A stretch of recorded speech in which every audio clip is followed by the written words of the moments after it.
When you first look at this new M5 MacBook Pro, it's a bit of a paradox, because it looks exactly the same as last year's model and the one before that. But you really can't let that familiar aluminum shell fool you.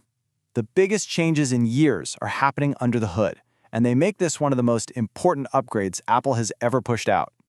And that right there, that sentence from the review, it just gets right to the heart of it. After really putting this machine through its paces, it is so obvious this isn't about small incremental gains. Nope, this is a total rethink of what performance even means. It proves you don't need a flashy new design when the engine inside changes the entire game.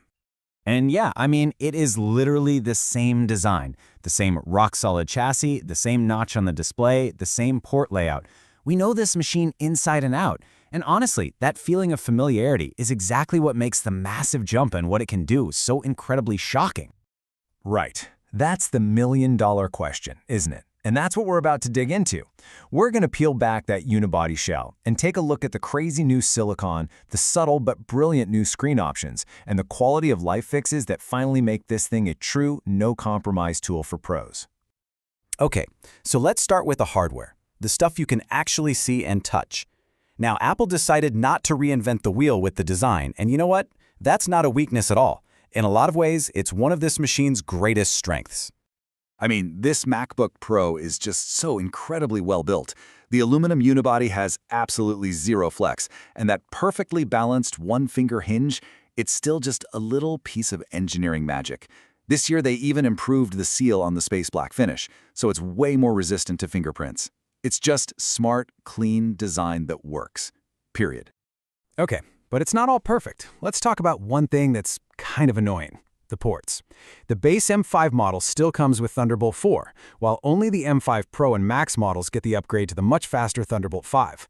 Now, for most of us, is this going to be an issue? Probably not. But if you're a video editor trying to offload terabytes of footage, it's a bottleneck and it feels like it's put there on purpose to get you to spend more money. So this year, we also get a new screen option, Nano Texture Glass. And this is a classic trade-off. On one hand, the glare reduction is unbelievable. It basically erases reflections, which is a total lifesaver if you're working in a break coffee shop or near a window.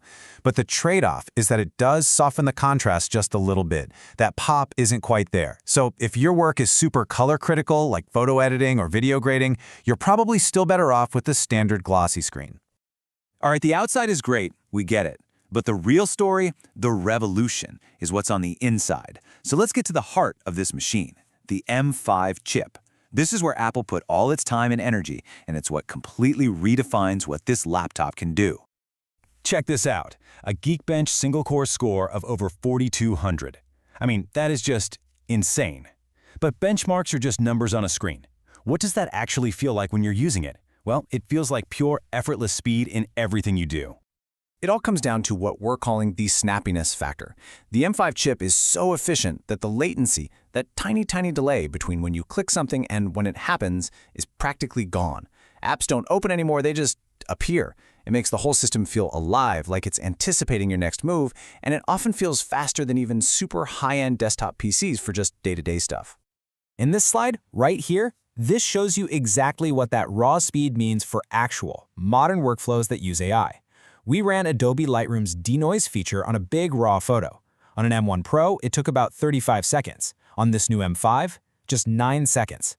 That's not a small jump, that's a massive, almost 4 times faster improvement. And that's the thing you have to understand. This isn't just about bragging rights or big numbers on a chart.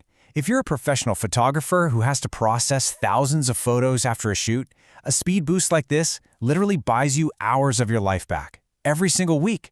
This is a real-world upgrade that has a real-world impact. And get this, this Mac can actually game. Like, seriously game. With new hardware-accelerated ray tracing baked right into the M5 chip, big AAA titles like Cyberpunk 2077 run at a super smooth 45 to 55 frames per second. But the truly wild part, it can do this all running on battery, and the fans, they barely even whisper. The old joke that Macs can't game, yeah, that's officially dead.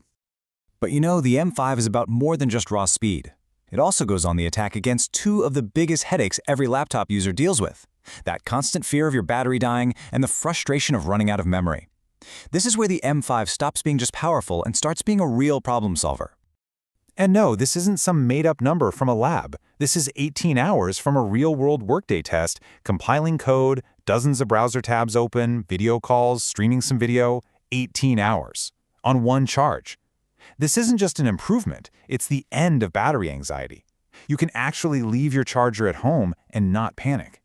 But here's the real kicker, and it's something a lot of Windows laptops just can't do.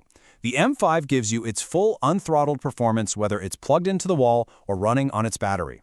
There is zero performance penalty for being mobile. You get 100% of the power you paid for 100% of the time. And finally, Apple has listened. The 8 GB of RAM nightmare in the base models is over. It's gone. The new standard is 16 GB of unified memory, which gives you a super powerful and capable floor for the whole lineup. It's more than enough room for heavy multitasking and pro apps to really stretch their legs and breathe. And they didn't stop there. They fixed the other big bottleneck in the base model too. Those slower SSDs from the last couple of years are gone. Now, even the entry-level machine gets absolutely astonishing read and write speeds of over 6,000 megabytes per second. There are no weak links anymore. The entire system is just blazingly fast right from the start. So, we've got insane power, battery life that lasts for days, and a bunch of thoughtful, important fixes.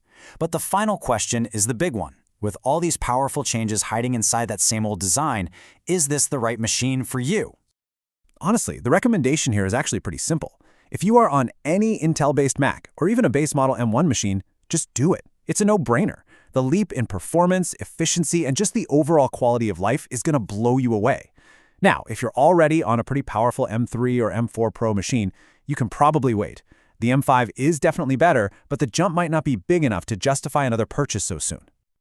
You know, this quote from the review just absolutely nails it.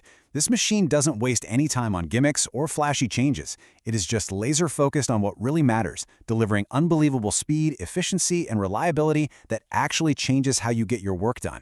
It's boring on the outside, and that's exactly what makes it so brilliant on the inside. Think about what Apple just did. By getting rid of the 8 GB of RAM of RAM and the slow SSDs, they have dramatically raised the standard for what a base model professional laptop is. The starting point is now incredibly high. So the real question is, how is the rest of the industry going to respond? This machine doesn't just set a new bar for Apple, it really sets a new bar for the future of all of our computers.